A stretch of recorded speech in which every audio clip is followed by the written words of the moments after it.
नमस्कार। Basic concept of physics के मजेदार वीडियो सीरीज में मैं राजेंद्र आप लोगों के लिए लेकर के आया हूँ एक ऐसा ही बेसिक सा कंसेप्ट जिसका नाम है एक्शन एंड रिएक्शंस, क्रिया और प्रतिक्रिया। क्या आपने कभी सोचा है जब हम किसी दीवार पर धक्का लगाते हैं, जब हम उसे पुश करते हैं तो वह दीवार अपने स्थान से इंच भर भी नहीं हिलती है? या आपने कभी ऐसा देखा होगा कि जब हम किसी अपने साथी को जब धक्का देते हैं तो उसके साथ साथ हम भी थोड़ा अपने स्थान से पीछे की ओर हटते हैं। इसके पीछे साइंस का एक बेहद ही शानदार फंडामेंटल लॉ काम करता है जिसका नाम है न्यूटन का तीसरा नियम।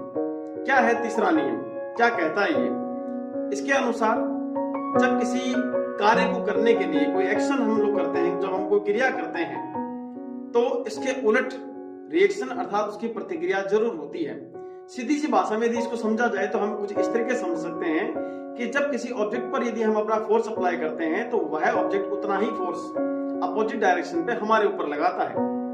आप ऐसा समझें कि आप किसी स्केटबोर्ड पे खड़े हैं और स्केटबोर्ड पे खड़े होकर के आप लोगों के हाथ में कोई भारी भरकम बॉक्स रखा गया है और जब आप उसी भारी भरकम बॉक्स को अपनी पूरी पावर के साथ में आगे की ओर धक्का देने का प्रयास करते हैं तो आप इस चीज को महसूस करते हैं कि आप भी अपने स्थान से थोड़ा सा पीछे की ओर हट जाते हैं। ऐसा इसलिए हो पाता है कि जितना फोर्स हम लोगों ने उस बॉक्स को आगे की ओर फेंकने में लगाया उतना ही फोर्स उस बॉक्स ने हमारे ऊपर लगाया।